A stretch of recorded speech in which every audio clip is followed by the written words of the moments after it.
حفيد رفاعة الطهطاوي. الراجل اللي قدامنا ده هو محمد بدوي بيك رفاعة الطهطاوي. هو من أعيان طهطا في الصعيد.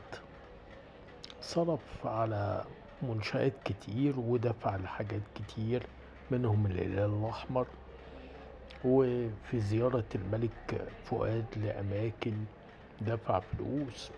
الحقيقة كراجل يعني خير ومالي كويس يعني.